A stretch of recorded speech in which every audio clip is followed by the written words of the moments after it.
Digihalli inspector ಅಮಾನತು. ಅತ್ಯಾಚಾರ ಆರೋಪದಲ್ಲಿ ಹಿನ್ನೆಲೆ ಡಿಜಿಹಳ್ಳಿ ಪೊಲೀಸ್ ಠಾಣೆ ಇನ್ಸ್ಪೆಕ್ಟರ್ ಅವರನ್ನು ತಕ್ಷಣ ಅಮಾನತು ಮಾಡಲಾಗಿದೆ. ಅಧಿಕಾರಿಗಳು ಪ್ರಕರಣದಲ್ಲಿ ತನಿಖೆ ನಡೆಸಲು ಅತಿರೇಕ ಕ್ರಮಗಳನ್ನು ಕೈಗೊಂಡಿದ್ದಾರೆ ಮತ್ತು ಸಂಬಂಧಿತ ಪ್ರಕೃತಿಯಲ್ಲಿ ಇದೆ.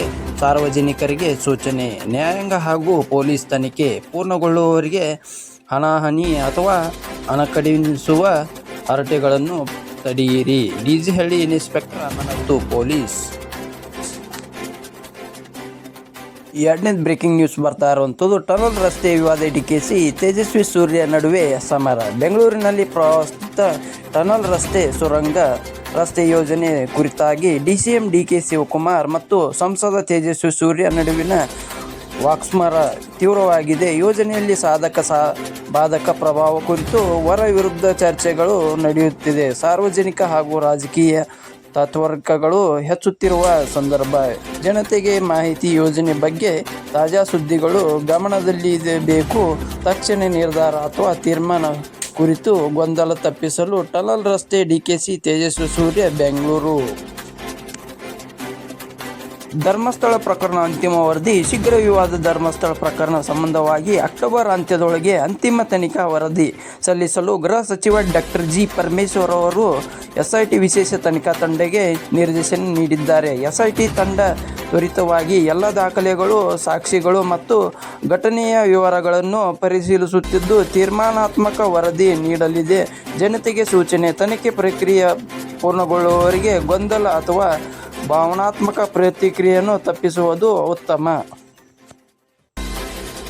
ಬಿಪಿಎಲ್ ಕಾರ್ಡ್ ಪರಿಶೀಲನೆ ಸಿದ್ಧತೆ. ರಾಜ್ಯದಲ್ಲಿ ಬಿಪಿಎಲ್ ಪಡಿತರ ಚೀಟಿಗಳು ಮಾನದಂಡಗಳನ್ನು ಕಟ್ಟುನಿಟ್ಟಾಗಿ ಪರಿಶೀಲಿಸಲಾಗುವುದು ಎಂದು ಆಹಾರ ಮತ್ತು ನಾಗರಿಕ ಸರಬರಾಜು ಸಚಿವ ಕೆ.ಎಚ್. ಮುನಿಯಪ್ಪ ತಿಳಿಸಿದ್ದಾರೆ. ಈ ಪರಿಶೀಲನೆಯಿಂದ ಅನರ್ಹರಿಗೆ ಪಡಿತರ ಪಟ್ಟಿಯಿಂದ ಹೊರತುಪಡಿಸಿ ಕ್ರಮ ಕೈಗೊಳ್ಳಲಾಗುವುದು ಎಂದು ಜನತೆಗೆ ಸೂಚನೆ. ತಪ್ಪಾದ ಮಾಹಿತಿಗಳನ್ನು ತಕ್ಷಣ ಸರಿಪಡಿಸಿ ಬಿಪಿಎಲ್ ಪಡಿತರ ಹಕ್ಕು ಕಳೆದುಕೊಳ್ಳದಂತೆ ಗಮನವಿಡಿ. ಬಿಪಿಎಲ್ ಪಡಿತರ ಪರಿಶೀಲನೆ ಕರ್ನಾಟಕ. ಇನ್ನೊಂದು ಬ್ರೇಕಿಂಗ್ ನ್ಯೂಸ್ ಬರ್ತಾ ಇರೋಂಥದ್ದು, ಮೈಸೂರು ಹುಲಿ ಕಾರ್ಯಾಚರಣೆ. ಭೀಮಾ ಮಹೇಂದ್ರ ಎಂಟ್ರಿ. ಮೈಸೂರು ಸುತ್ತಮುತ್ತ ರೈತರ ಮೇಲೆ ದಾಳಿ ನಡೆಯುತ್ತಿರುವ ಹುಲಿಯನ್ನು ಸೆರೆ ಹಿಡಿಯಲು ಅರಣ್ಯ ಇಲಾಖೆ ಭಾರೀ ಕಾರ್ಯಾಚರಣೆ ಆರಂಭಿಸಿದೆ.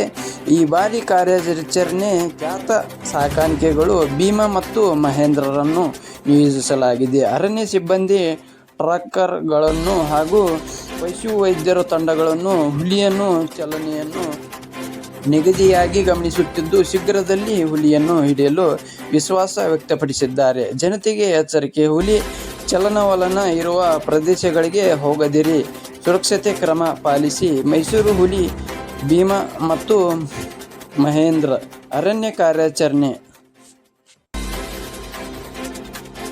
ಇನ್ನೊಂದು ದೊಡ್ಡ ಬ್ರೇಕಿಂಗ್ ನ್ಯೂಸ್ ಬರ್ತಾ ಇರುವಂಥದ್ದು, ಬೆಂಗಳೂರಲ್ಲಿ 48 ಕೋಟಿ ಹ್ಯಾಕಿಂಗ್ ದಂಧೆ ಬಯಲು. ರಾಜಧಾನಿ ಬೆಂಗಳೂರಿನಲ್ಲಿ ಭಾರೀ ಸೈಬರ್ ವಂಚನೆ ಬಯಲಾಗಿದೆ. ಕಾಫಿ ಕಂಪನಿಯ ಬ್ಯಾಂಕ್ ಖಾತೆಯನ್ನು ಹ್ಯಾಕ್ ಮಾಡಿ 48 ಕೋಟಿ ರೂಪಾಯಿಗಳನ್ನು ಕಳುವು ಮಾಡಿದ ಆರೋಪದ ಮೇಲೆ ಇಬ್ಬರನ್ನು ಪೊಲೀಸರು ಬಂಧಿಸಿದ್ದಾರೆ. ತನಿಖೆಯಲ್ಲಿ ಹೈಟೆಕ್ ಸೈಬರ್ ಕ್ರೈಮ್ ಜಾಲವೊಂದು ಕಾರ್ಯನಿರ್ವಹಿಸುತ್ತಿದೆ ಎಂಬುದು ಬಹಿರಂಗವಾಗಿದೆ.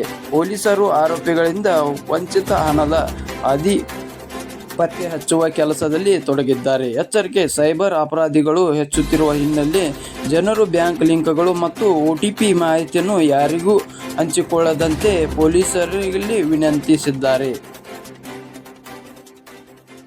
ಇನ್ನೊಂದು ಬ್ರೇಕಿಂಗ್ ನ್ಯೂಸ್ ಬರ್ತಾ ಇರುವಂಥದ್ದು, ಮೋಂತಾ ಚಂಡಮಾರುತದ ಭೀತಿ. ಬಂಗಾಳ ಕೊಲ್ಲಿಯಲ್ಲಿ ಸೃಷ್ಟಿಯಾಗಿರುವ ಮೋಂತಾ ಚಂಡಮಾರುತವು ಈಗ ಕರ್ನಾಟಕದಲ್ಲಿ ಕರಾವಳಿ ಮತ್ತು ಉತ್ತರ ಒಳನಾಡಿನಲ್ಲಿ ಚಲಿಸುತ್ತಿದೆ. 11 ಜಿಲ್ಲೆಗಳಲ್ಲಿ ಭಾರೀ ಮಳೆ ಮುನ್ಸೂಚನೆ ನೀಡಲಾಗಿದೆ. ಯೆಲ್ಲೋ ಅಲರ್ಟ್ ಘೋಷಣೆ. ದಕ್ಷಿಣ ಕನ್ನಡ, ಉಡುಪಿ, ಉತ್ತರ ಕನ್ನಡ, ಬೀದರ್, ಕಲಬುರಗಿ ಸೇರಿದಂತೆ ಹಲವು ಜಿಲ್ಲೆಗಳಲ್ಲಿ ಎಚ್ಚರಿಕೆ ಜಾರಿಯಾಗಿದೆ. ಮೀನುಗಾರಿಕೆ ನಿಷೇಧ. ಕರಾವಳಿ ಪ್ರದೇಶದಲ್ಲಿ ಬಲವಾದ ಗಾಳಿಗಳು